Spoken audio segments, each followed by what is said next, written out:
Parents of 3 children secluded for 8 years under insanitary conditions are currently undergoing clinical tests at the police headquarters here in Accra. I leave the kids with their father and he takes care of the rest. I come home late, so on weekends we have time to do our cleaning. You are virtually living with the animals here? Yes. Why? I mean, I could see that they were there. When they are newly hatched, we keep them here because of the cold. And after some time, we put them out. And what will make a parent make her own children aged between 2 and 8 share the same room with animals for 8 years without any interaction whatsoever with the outside world? This is today's big story, and we're seeking answers.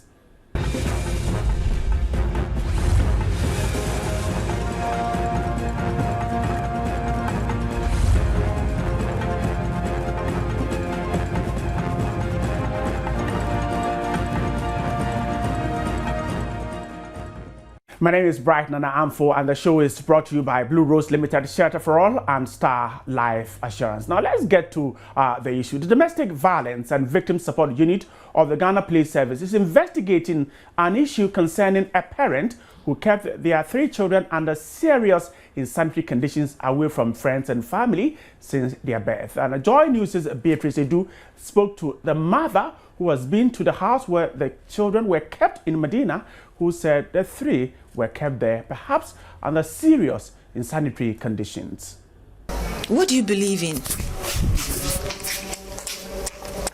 What do you believe in? I believe in God, the creator of the universe. Why do you live in such an environment?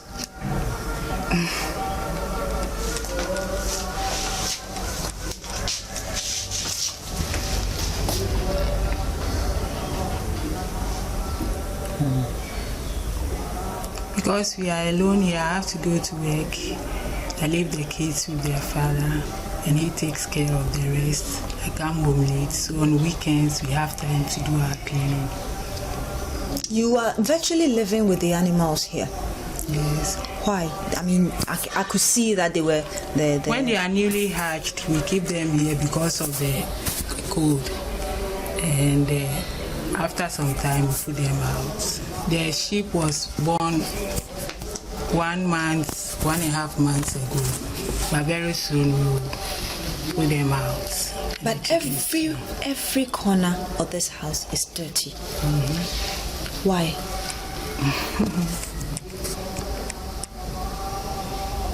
And I'm sure you know, excuse my word, the place stinks. Mm-hmm. Because of the animals. And also, we don't have enough water. What we have stored, we use it small so that it can last for some time. When we wash the dishes, we store the water to flush the toilet. When we take our bath, we store the water to flush. Do you believe in anything that tells you that your environment must be this way? No. What kind of work do you do? I'm a secretary. Where? Software Ventures. And do you have your colleagues visiting you? No. What time do you leave for work and what time do you come back? Sometimes, let's say from 5:30 up to 6, I'm off. From 7:30 to 9, I'm at home. It depends. Why haven't you sent your children to school? Because the father is at home and he can teach them up to some level. When he gets to where we want them to go to school, take them to school, give them the foundation. Why do you think you have the ability to give the children foundation? I mean, this kind of education.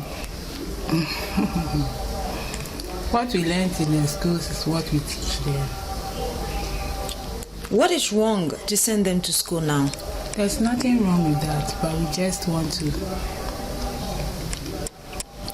They also say that they have this perception that people who are in school and even out of this house are evil. Are evil. There are bad friends out there. There are, not all, some. So if they give them the foundation and you leave them to go out, they know how to mingle with them, they know how to they know their right from their wrong. But if they don't know anything and you leave them in there, they do whatever they like. Is that how you were brought up? No. So why have you chosen to bring up your children this way? That is our choice.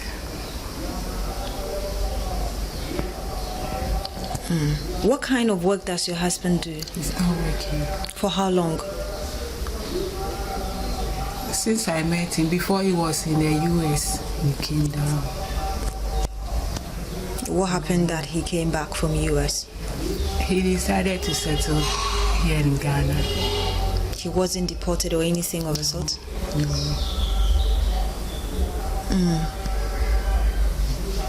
So what do you make of what is happening? I just don't know. But do you know what you were doing was wrong? To keep the children out of the society? No.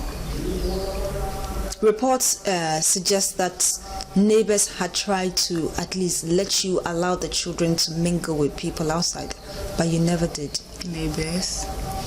No. So the chilling story of a parent who has kept their 3 children away from public view, let me put it that way, for 8 years. The kids told Beatrice Edu that they had no choice but to stay in there. Let's listen to them. Sometimes Dada make me upset. Who upset you? Dada. How? Certain things like the dinosaur, you say he does not like it, is you don't take test on it and I shouldn't learn about it. Sometimes the last time to Daddy said dinosaurs are... What's your name? Isaac Sayat. I'm 6 years. What's your name? Old. How old are you? She's 2. Are you allowed to go out of the house? No, we don't let go outside. I don't have friends anyway, and I don't want to. Why don't you want to? Because the friends, they are dangerous too. Really? Who told you that? Dada. How are they dangerous? Most of them, if I'm afraid, I'm telling you, Dada does not want me to tell anyone, and I should keep it to myself. Have you ever been to school? No, we haven't stepped our foot in school. So how did you learn how to speak English like you're doing? Dada taught us. Do you know how to write? Stylish writing. How you normally write your things like R and I, you write it like this, then you join the R to the I and then you make Fs and those things. That's what I call stylish. But do you know how to write a complete sentence? But I know only the one standing alone. Like ABCD, that's all you know? Yeah. I cannot read stylish writing. Have you ever been to church? Some time ago, but now we all stop. Not sending us to school is not good. And what usually does Daddy tell you? I've been telling that friends are bad and are not good. Did you ever ask Daddy to send you to school? Well, I feel silly asking that because Dada will spank me if I ask him that, or it will irritate him, and he will spank and tell Mama, and everything will change differently. We showed you those pictures for you to get to know how bad the situation is. The light in there, we could not even capture those pictures well because of how dark the entire house was. Now, Beatrice Edu, who shot that, is here with me, and let me welcome to today's big story. Thank you. And the mother simply doesn't seem to know what's happening to her and the family. Exactly. I think that both I didn't get the chance to speak to the father because at the time I got there, he was in custody, he was behind bars, so right. I could only get the mother. And obviously, I don't know whether she knows there's something wrong with her. Yes. Is she aware that what she was doing was wrong from your interaction with her? I think as you just heard a bit of it, she said she didn't know. I mean, that's the way they have chosen to bring up their children. And so it was a choice, and they thought it was the right choice. And so we're doing it. But the house itself, we saw the pictures there, dark pictures. It means the lighting was poor. Exactly. You know, I went there on Friday when Dovsu had the information. And when we got there, it was late in the night, almost 8 p.m. So I captured what I could. but I thought that the next day, which was going to be obviously morning, I could get some good footage. I went there in the morning, and you would realize that the ventilation is poor and they don't have good lighting system in there. So even during the day, we still needed light to capture something. Yes. And the kids said they were taught in there with that light. How did it work?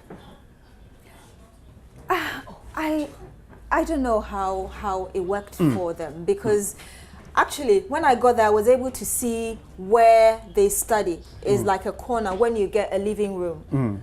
You have a living room, there's a corner there. It looked like a dining hall. Right. So it was very close to the window. So at least there was some light coming from the sunshine. So you could see that was what they used to study. Probably, I doubt whether they had a chance to study in the night, because even when I got there during the day, going through the corners of the house, there was no light to help me out. And neighbors, you said, had tried on several occasions to get in and perhaps get these kids out. It did not work. It did not work. Actually, when I spoke to the DOFSU commander, ASP Christian Strofenyo, she was telling me when they got there, they knocked at the gate. They were in there. The father refused to open the gate. So the officers had to jump the wall before they finally got in there. And let me quickly come in with this. Now, do you see this as a picture of society that is showing neglect for children? Is this a wider picture of society? It's interesting. At the moment, I'm unable to tell whether that is the wider picture in our society, but obviously it's not normal. Looking at how I saw, I mean, let me just give a little description. When you get to the gate, there are gardens on both sides of the house. Right. You move to, on your left side, there is a fish pond where they eat from. They take their fish and cook. And then getting to almost the back of the house, they have sheep, they have ducks, they have fowls, and they have, I mean, all the animals. In there? In there, they are rearing them. A family farm, kind of? A family farm, kind of. They are rearing them. They get into the house. They get into the rooms. And there is a room next to the children's room. They have 2 goats in there. And so the kids were kept in there. Were they allowed to go out, or 24 hours they were kept inside? For all I know, they had to live their lives within the premises, as in so within the walls. They can come out of the building, but stay within the walls of the house. Yes, because when you check the outside part of the building, you realize that there's graffiti all over the walls. I mean, the children have drawn lots of stuff with charcoal and all of that. So obviously, you see that children who could have done that. And did the mother tell you about taking the kids out on some days of the week? I was never told that. I remember in my interview with the boy, he told me that one time they went out with their dad to play basketball, and I asked him whether he has ever been to church, and he said some time ago they did, but all of them stopped. But did not go further to tell you how they left the house to go to church? No. The mode of transportation and all that? No. Did not tell you anything? No. I remember at the point when I was going around the rooms, even the bedroom where the mother and the father are, the place is almost like that of the children's room. And I asked the woman, I saw medicines on the wardrobe. So I asked her, does it mean that when the children are sick, you don't take them to the hospital?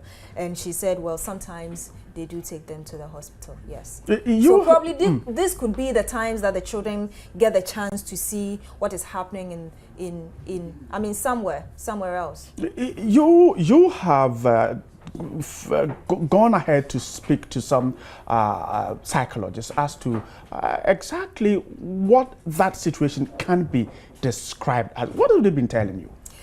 We spoke to the chief psychiatrist, Dr. Kwesi Osei, and he was telling us that they may be suffering from paranoia, and it's a situation where you fear the unknown. You think that everybody else outside hates you or would want to cause harm to you. So you keep to yourself. Exactly, and you want to be within your premises. You don't want to go out there. So, and it is expressed in so many ways. Probably one of the ways that this problem could be expressed is they keeping their children kids in there. Exactly. Right. Yes. Let me get to the phone lines and speak to Dovsu. ASP Christine Strofenyo is with the Domestic Violence and Victim Support Unit of the Ghana Police Service. Thanks so much for joining us. First of all, you have picked some information, some signals as to what went on. Can you share that with us? You mean what we have done so far?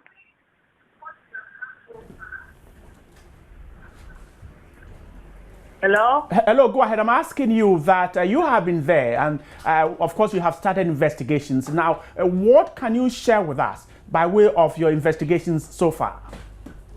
As we have informed you, we sent the couple to police headquarters this morning for an assessment by a clinical psychologist.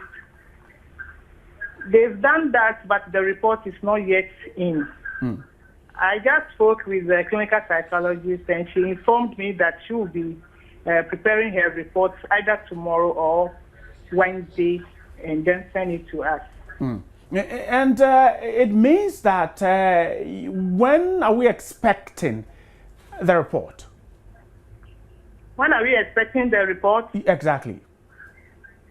That's what I said, either tomorrow or Wednesday. Right. And in such situations, when the report is in, what are the processes? Our next line of action will be determined by whatever the report says. And if let's assume that the report comes out and it says that the kids or the family would have to be kind of incarcerated or taken to court, what happened to the children? Those are the things I want us to share. Actually, we are not expecting a report to come from the clinical psychologist suggesting to us that they should be in prison or whatever. We just want to know their state of mind. If they tell us they're in their best, proper state of mind, we will go ahead with our case. And then if we have to put them before court, we do that. And this case, as we are handling it, we are handling it with other stakeholders involved. We are even involving the family. So if that decision has to be taken, we make sure that we put proper measures in place before we take that step. And the kids, particularly, what happens to them? What happened to who? The kids, the children. We have sent them to a shelter, a temporary shelter. And you send them there, and is that the end? What would they have to be taken through, looking at what they have gone through? Do you have, Dovsu, a stake in how, whatever has happened to them, they are controlled so that whatever trauma they have gone through could be minimized? You know, the shelter is being manned by social workers. And the social workers are also part of what we are doing. And they know the states in which we took these children from. So they know how to handle them so that whatever they went through will not affect their current state. Right. Thanks so much for speaking to us. The ASP Christine Strofenyo is with the Medina Domestic Violence and Victim Support Unit of Ghana Police. Let me come back to the studio. Soon I'll be speaking to Dr. Kwesiose to also find out exactly what can such a situation be described. But Beatrice, let me find out now.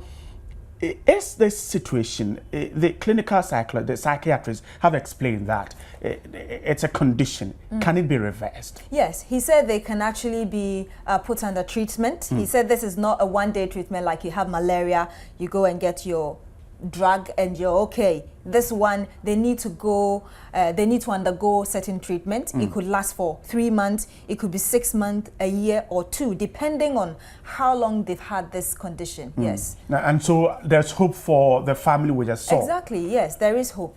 I mean, should the investigations come out to suggest that they have a mental problem. Yes. Let me try and speak to Dr. Kwesiose, the chief psychiatrist at the Accra Psychiatric Hospital there. And if you're also like, Dr. Kwesiose, thanks so much for joining us on today's big story.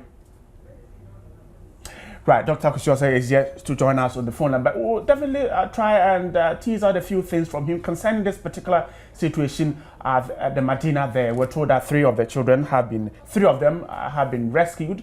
After that, 8 years in there. But quickly, let's try and also pick from the street. A lot of you have been talking to us about what has happened, how you feel, and you've been sharing your sentiments with us. Let's watch this.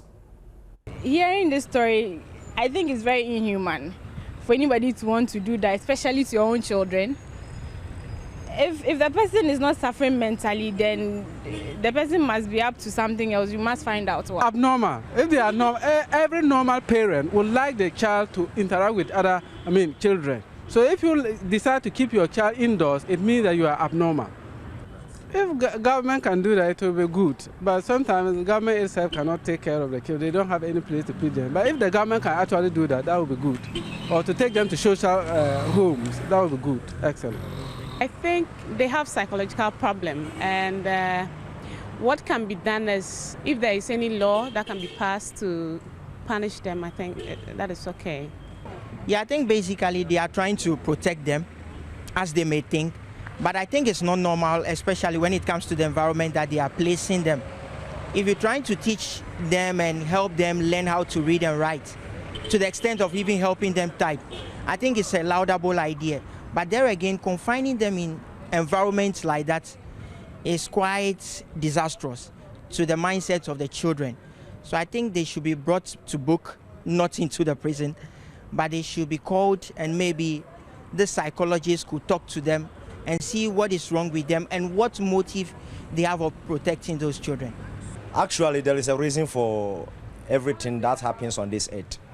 And on this 21st century, you know how the world is moving. People are moving with what they seems to be so good to them. So they locking their students or their children, their walls at home, and then giving them lectures, everything. I think there's nothing wrong with it. So now, we keep hearing children, we keep hearing families that are having psychological problems. Now, this is one of the most psychological trauma that a family can go through, because for a family to deprive their own children of this livelihood means that they're having problem.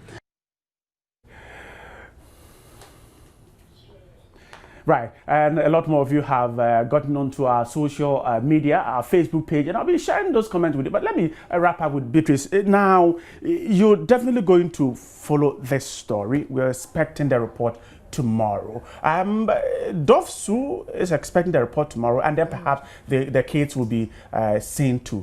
What next after the report, according to what they've been telling you?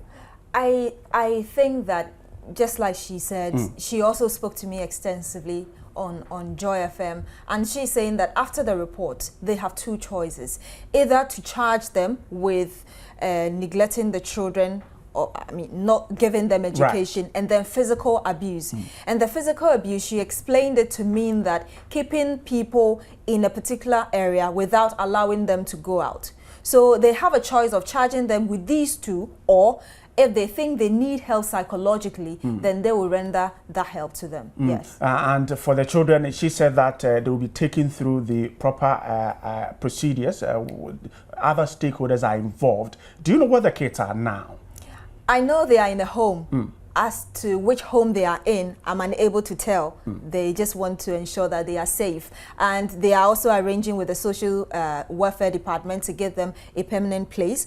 And again, she said that she's unable to tell us whether or not these children need psychological care. Right. But Dr. Kwesi, when he spoke to us earlier, suggested that because these children have been under such condition, it is important that they are given psychological care as well. And that should be done by DOFSU, or perhaps the Ministry of Gender and Social Protection should take over this. It could be. She also said that if the report comes out and the psychologists, the clinical psychologists that they've gone to now suggest that the children must also be given such care, why not? They will give the children such care. Yes. Right. British Edu, thanks so much for joining us on today's big story, and I wish you all the best following this particular story. Thank you. Right. And the news, the big story today is about the three kids who have for 8 years been kept indoors by their parents. Has been rescued. Dofsu rescued those kids. We're told that they are under care, and their parents are also being taken through